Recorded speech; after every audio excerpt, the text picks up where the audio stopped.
Building up an attack in FC25 is different. One of the problems that everyone is facing at the moment is there's no motion on the attack. There's no one trying to get in behind. How can you fix that? Ladies and gentlemen, on this video, let me give you a full view on how to build up an attack in FC25. Give you one of the best tips and tricks that you can use to build up an attack effectively every time you want to. On this video, I'm gonna cover everything that you need to know about attacking in FC25, from finishing to passing to dribbling to building up an attack. So you can say this is going to be a full, complete and the only attacking tutorial you need to watch in FC25. With that being said, let's jump straight into the video.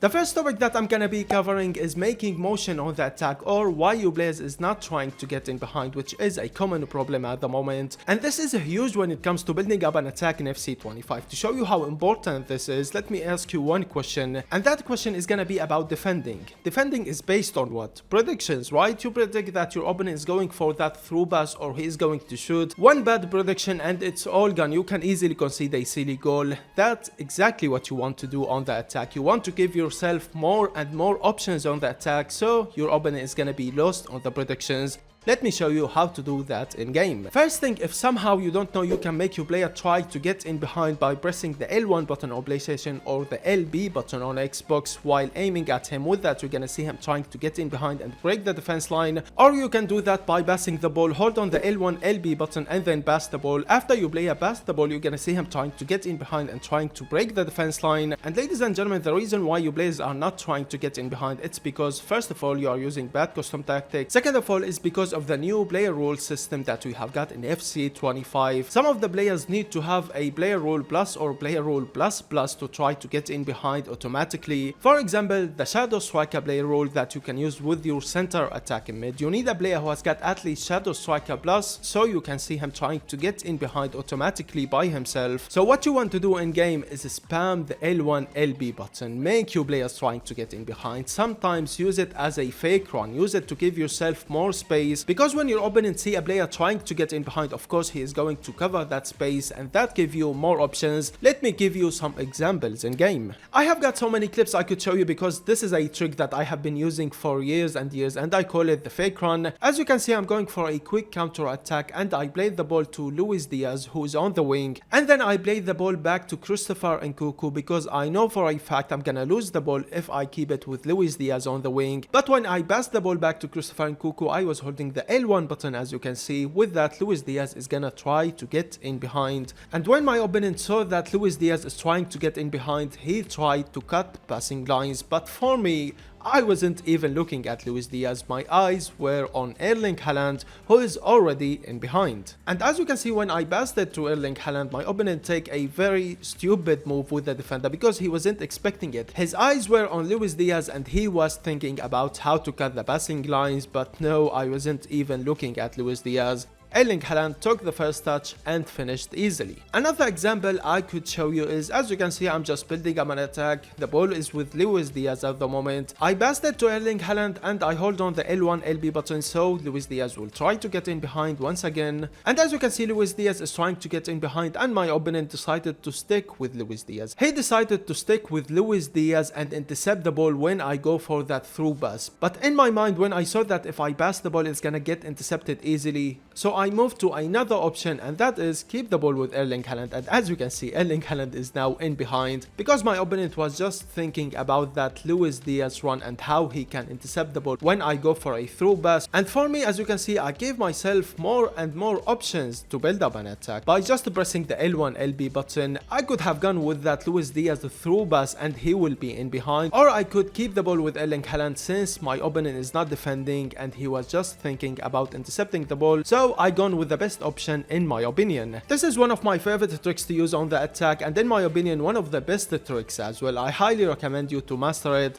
Just start using it, and with time you're gonna see yourself loving it more and more. Now let's get back to the main idea, and that is making motion on the attack. How can you do that? First thing, I have already said this and I'm gonna say it again. This is really important, ladies and gentlemen. You need to have a lot of options on the attack. You need to see motion on the attack. You need to see your right back trying to get in behind, your right center mid coming close to you, your left striker also trying to get in behind. You need to see that motion on the attack so you can have more and more options on the attack. Spamming the L1 button when you wanna pass the ball is not a bad idea at all. Let me give you this clip as an example. As you can see, I intercepted the ball with Kudus high on the pitch. Before I pass the ball, I hold on the L1 button or the LB button and then I pass the ball back to Bruno. And I didn't have a main idea that I was going for. I just want to see that motion on the attack. I need to see players to get in behind. When Bruno received the ball, of course Kudus is now trying to get in behind and break the defense line. So I played the ball forward to Luis Diaz to Nkunku, and now I found Kudus. The player who intercepted the ball is now in behind with a lot of space and a clear chance of scoring a goal, and that all because I hold on the L1 LB button before I pass the ball with him. I didn't see that coming, to be honest. I didn't plan that up. I just wanted to see that motion on the attack. I wanted to see players trying to get in behind and players trying to break the defense line, and I found Kudus in a huge space where he can score a goal, and of course he did. If I didn't hold on the L1 LB button before I passed the ball, I wouldn't score that goal 100%, and Kudus will never ever try to get in behind like that. So like I said, sometimes you need to spam that L1 LB button, but of course don't overuse it because it can be bad on the defense, but you need it on the attack. You need to see that motion on the attack, players trying to get in behind, players coming close. You need to see everyone moving and give yourself more options and options on the attack. Next up, let's talk about another method that you can use to make your players get in behind, and that is player lock. As we all know, player lock has been effective and good for years, and now in FC 25 I think we're gonna see it more and more, because like I said, to make your players get in behind you have to be using certain custom tactics and certain player rules, and player lock can do that, and you can move your player wherever you want to before you pass to him. Now let's talk in game. First thing first, you have to activate the player lock setting so you can use it in game. Second thing, to perform it in game you have to press your right stick and left stick at the same time, and then with the right stick select the player that you want to control. After you do that, you're gonna see yourself controlling the player that you have just chosen, not the player with the ball, no, the player that you have aimed at with the right stick. And in game you can use the player lock for many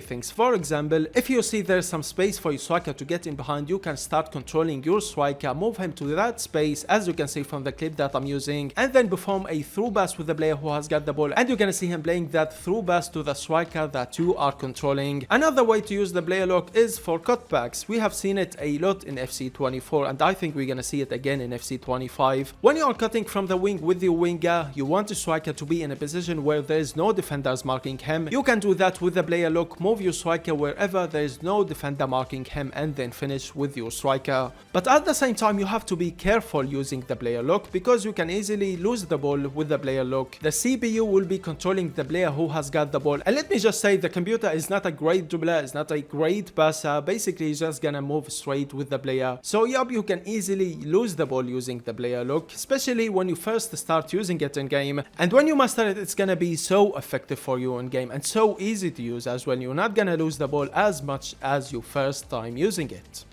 Next up, let's talk about a huge thing when it comes to attacking, and that is finishing. Now, to be honest with you, in terms of finishing, no huge changes from FC 24 to FC 25. It's kind of the same, to be honest, but the reason why there's some people struggling with finishing in FC 25, that's because in FC 24, especially in in-game FC 24, we were using players who has got 99 finishing, 99 shot power, 99 long shots, finesse playstyle plus, power shot playstyle plus, Travella playstyle plus, but now we moved into FC 25 where the best striker that you can have is a player who has got 85 finishing or 90 finishing top. But when it comes to the mechanics of finishing in FC 25, it's actually the same as FC 24. In my opinion, there is no new huge thing about finishing in FC 25. It's the same as FC 24. Now, one thing that I really recommend you to use in game if you are struggling with finishing in FC 25 is by finishing using Travella shots. Travella finishing is absolutely fantastic. It was in FC 24 and now in FC 25 as well. And to finish with a Travella, you have to be coming from the wing, basically not moving straight with your player. It's gonna be a 90-degree finish with the strong foot of your player, as you can see from the clip. For a reason or another, finishing with the Travella has been absolutely fantastic for me since FC 24, to be honest. I highly recommend you to finish with a Travella every time you can. If you don't know how to finish with a Travella, basically you have to hold the L2 button on PlayStation or the LT button on Xbox and then shoot while using so much power on the shot, because if you put little power on the shot, that's gonna gonna be a flare shot and you don't want to see that at all. I would say at least 2 bars of power to finish with a Travella, not a flare shot. And the good thing about it, you don't have to be using a player who has got the Travella playstyle plus and not even the normal Travella playstyle. You're gonna see your player finishing fine with a Travella even if he doesn't have the Travella playstyle. To be honest, finishing needs a whole video by itself, so if you want to see that, let me know in the comments below. One more thing about finishing though. Don't go for finesse shots when you don't have a player who has got the finesse playstyle. You have got many and many better options other than to go with a finesse shot with a player who doesn't have the finesse playstyle. I don't think I have scored a finesse with a player who doesn't have the finesse playstyle. And as you all know, when it comes to finishing, finesse playstyle is a must to have on your striker. It's the top of the tier. Highly recommend you to get a player who has got the finesse playstyle. If you don't have a player who has got the finesse playstyle, I don't recommend you to go with finesse shots with a player. You have got many better options. For example, a Travella shot. Now let's move on into another topic, and that's gonna be crosses. As we all know, crosses can be so effective for you in game. We have got some broken crosses that you can perform in game. One of them is of course the whipped cross playstyle plus. It's still broken in FC25, but we don't have many players who has got the whipped cross playstyle plus. So let me introduce you to another cross that is very similar to the whipped cross playstyle plus, and it doesn't require a player who has got the whipped cross playstyle at all. That's gonna be the driven ground cross. I have already talked about this in my passing tutorial, and I have to mention it again because it's so broken and so good to perform in game. And this is an attacking tutorial. It's literally one of the best ways to attack in FC25. To perform it, hold on the R1 and the L1 on PlayStation and then double tap the square button when you wanna cross. If you are on Xbox, hold on the RB and the LB and then double tap the cross button. Like I've said, it doesn't require the whipped cross playstyle. It would be better with a player who has got the whipped cross, of course. But so far in FC25, it has been so effective for me, and I highly recommend you to master it in FC25. And this is when you attack from your right wing and left wing. Let's say the ball is with your right wing and you see your left wing cutting inside the box. You can easily deliver the ball with him using the driven ground cross. So when it comes to crossing, if you like to attack using your right wing and left wing, this is literally one of the best crosses that you can perform in FC25. Highly recommended. Try it in game and you're gonna see what I'm talking about. The last thing that I'm gonna be talking about really quick is the first touch. Your first touch is actually one of the most important things when it comes to building up an attack. Always try to take the first touch to the safe distance. Always try to take your first touch where there is no defenders at all. I have already explained this and gave you some examples in my dribbling tutorial, so if you want to see that, check out the video. With that being said, lads, this is the video done. This was my best tips and tricks to use when it comes to attacking in FC25. I hope you enjoyed the video. Don't forget to subscribe and like. If you have any questions, let me know in the comments below, and I will see you all in the next video. Peace.